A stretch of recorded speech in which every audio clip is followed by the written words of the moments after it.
اور معاشرہ تیزی سے اس تکلیف کی طرف بڑھ رہا ہے، اور طلاق کی شرح بھی جو ہے وہ بڑھتی چلی جا رہی ہے۔ میرے پاس ایک دن ایک صاحب آئے، ساتھ ان کی بیوی تھی، اور میں انہیں جانتا ہوں، عزت دار لوگ تھے۔ تو انہوں نے کہا کہ ہم آپ سے کوئی تنہائی میں بات کرنا چاہتے ہیں۔ تو ان کے اپنے عزیز تھے، بیٹیاں اس شخص کی زیادہ ہیں، اپنے عزیزوں میں شادی کر دی، تو اس وقت انہوں نے طے کر لیا کہ کوئی بات نہیں، ہم جہیز نہیں لیتے۔ لیکن وہ باپ بلک بلک کے مجھے کہہ رہا تھا کہ کتنے دنوں سے میری بیٹی گھر آ کے بیٹھی ہوئی ہے، اور وہ کہتے ہیں کہ اتنی دیر واپس نہ آنا جب تک تیرا جہیز پورا نہیں ہو جائے گا۔ میں کہتا ہوں کتنا صفاق معاشرہ ہو گیا ہے اور کتنے کٹھن حالات ہو گئے ہیں۔ تو جب معاشرہ اس کیفیت میں چلے جائے تو پھر انارکی پھیلتی ہے اور معاشرے پھر قائم نہیں رہتے۔ تو کتنی باپ کی دہلیز پر بوڑھی ہونے والی بیٹیاں، ان کی سسکیاں، ان کی آہیں اور ان کی چیخیں اس معاشرے کو بے چین کی ہوئی ہیں۔ تو امیر لوگوں کی ذمہ داری ہے کہ وہ غریبوں کے دکھ بانٹ لیں۔ اللہ تعالیٰ ارشاد فرماتا ہے کہ فَكُّ رَقَبَةٍ او اطعام فی یوم ذی مسغبہ، کسی پھنسے ہوئے کی گردن چھڑانا یہ بڑی نیکی ہے۔ تو اس وقت غریب کی بیٹیوں کا رشتہ کوئی قبول نہیں کرتا۔ اگر کوئی نوجوان اور اگر کوئی سرمایہ دار غریبوں کی بیٹیاں قبول کر لے تو یہ اس کی مہربانی ہوگی، اور اگر یہ نہیں کر سکتا تو کم از کم ان بیٹیوں کی شادیوں کا اہتمام کیا جائے، لیکن یہ مہربانی کی جائے کہ غریبوں کی بچیوں کو نمائش گاہ میں نہ کھڑا کیا جائے اور ان کی غربت کا تماشا نہ بنایا جائے۔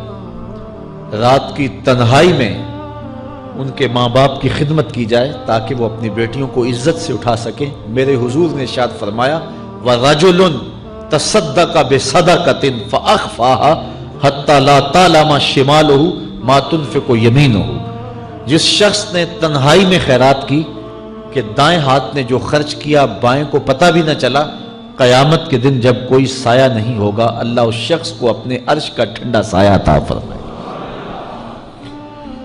تو یہ جو اجتماعی شادیوں کا ماحول ہے، تو اگر اس کو ہم اس میں تبدیل کر لیں کہ غریبوں کی عزت نفس مجروح نہ ہونے پائے، تو اللہ تعالیٰ یہ توفیق نصیب فرمائے اور معاشرے کے اندر ایسے لوگ نکلیں جو معاشرے کے دکھ بانٹتے ہیں۔ اور علماء کو منبر و محراب سے زوردار آواز اٹھانی چاہیے کہ یہ جو رسم پیدا ہو گئی ہے جہیز کی، اور اس کے بغیر بیٹیاں گھر سے رخصت نہیں ہو سکتی ہیں، تو اس کو ختم کیا جائے اور اس کے خلاف عملی جہاد کیا جائے، اور اس کے لیے امیر لوگ نمونہ بنیں۔ غریب لوگ تو نمونہ بن نہیں سکتے، مشکل ہے ان کے لیے، لیکن امیر لوگ اگر نمونہ بنیں تو وہ بن سکتے ہیں اور معاشرے کے اس ناسور کو ختم کیا جا سکتا ہے، اور غریبوں کی بیٹیاں عزت سے اپنے پیا گھر سدھار سکتی ہیں، اور ان کو جو ہے ان کے ماں باپ کو تسکین کی اور چین کی نیند آ سکتی ہے۔ آج میں نے نکاح کے حوالے سے بہت ساری باتیں کرنی تھی، لیکن عنوان ادھر چلا گیا چونکہ یہ ایک سلگتا ہوا مسئلہ ہے اور ہمارے معاشرے کو کاٹ رہا ہے اور توڑ رہا ہے۔ ایک تو گھروں کی دہلیز پہ بیٹیاں بوڑھی ہو رہی ہیں، اور دوسرا شرع طلاق جو ہے وہ بڑھتی چلی جا رہی ہے۔ اس حوالے سے میں زیادہ لمبی گفتگو نہیں کرتا، صرف دو چار باتیں کہ طلاق اگرچہ مرد کا شرعی حق ہے، اور اگر نباہ نہ ہوتا ہو تو طلاق دینا ناگزیر ہو جائے تو طلاق دینا ہی پڑتا ہے، لیکن اس کے باوجود اگر کوئی شخص اپنی بیوی کو برداشت کرتا رہے تو قیامت کے دن رب کی رحمتوں کا حقدار ہوگا۔ جائز کاموں میں جو سب سے ناپسندیدہ امر ہے وہ طلاق ہے، اور جب کوئی شخص طلاق دیتا ہے اللہ کا عرش بھی ہلنے لگ جاتا ہے۔ امرأہ مردودہ اس خاتون کو کہتے ہیں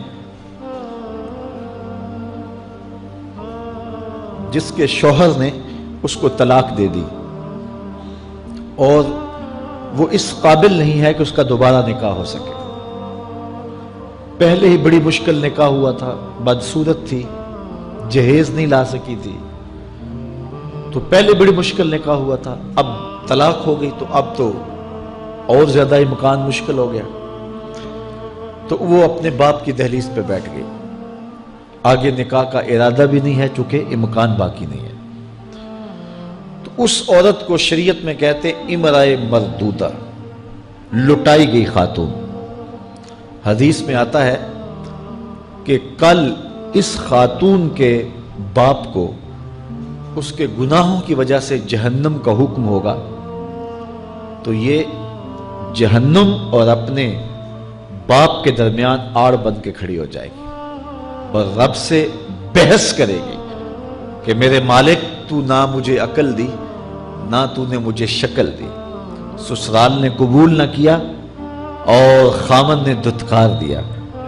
یہ ایک بوڑھا باپ ہی تھا جو مزدوریاں کر کر کے میرا پیٹ پالتا رہا، اس کے بڑے گناہ ہوں گے لیکن مالک میں تو اس کو جہنم میں نہیں جانے دوں گی۔ اللہ سے لڑائی کرے گی، بحث کرے گی، اللہ اکبر، الجھاؤ پیدا کر دے گی۔ حدیث میں آتا ہے اللہ اس خاتون کی سفارش مان کے اس کے بوڑھے باپ کو جنت عطا فرما دے۔ اگر طلاق دینا ناگزیر ہو جائے، بہت ضروری ہو جائے طلاق دینا اور اس کے بغیر کوئی دوسرا راستہ نظر نہیں آ رہا، تو پھر بھی 3 طلاقیں اکٹھی نہ دیں، ایک طلاق دے دیں۔ اور ایک طلاق دینے کا فائدہ یہ ہوگا کہ 3 مہینے کے بعد عورت فارغ ہے، آگے نکاح کرنا چاہے تو کر سکتی ہے۔ لیکن اگر 3 ماہ کے بعد، 4 ماہ کے بعد، سال کے بعد، 2 سال کے بعد اس نے آگے نکاح نہیں کیا تو دوبارہ ان کا پروگرام نکاح کا ہو جاتا ہے، تو پھر واپس آنا آسان ہوتا ہے۔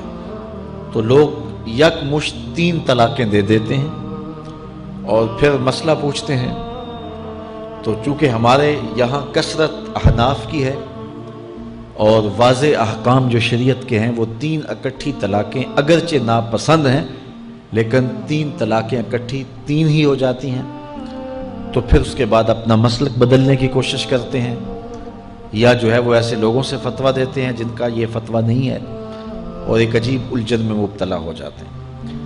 اس لیے اگر ناگزیر ہو جائے طلاق دینا تو پھر بھی 1 طلاق دینی چاہیے۔ جو 3 طلاقوں سے حاصل ہوگا، عورت سے الگ ہونا، وہ 1 طلاق سے ہی حاصل ہوگا۔ اور 1 طلاق بھی طہر کی حالت میں دینا چاہیے، عالم حیض میں نہیں، چونکہ ان دنوں کے اندر مرد کا رجحان عورت کی طرف زیادہ ہوتا ہے، اس لیے شریعت نے طہر میں طلاق دینے کا حکم دیا ہے اگر کوئی طلاق دینا چاہے۔ لیکن اگر کوئی حیض میں طلاق دے دے تو پھر بھی طلاق ہو جائے گی، تینوں اکٹھی دے دیں پھر بھی طلاق ہو جائے گی۔ لیکن 1 طلاق اور وہ بھی طہر میں اگر دی جائے، ہاں مہینے کے وقفے کے بعد دی جائے تو پھر بھی موقع موجود ہوتا ہے۔ تو عمومی طور پہ لوگ 3 طلاقیں اکٹھی دے کے بعد میں پریشان ہوتے ہیں، کیونکہ طلاق دینے کے بعد پھر پوزیشن سوچ کی اور گمان کی اور ہوتی ہے۔ تو یہ ضروری باتیں تھیں۔ کار ما آخر شدو آخر ز ما کار نشد،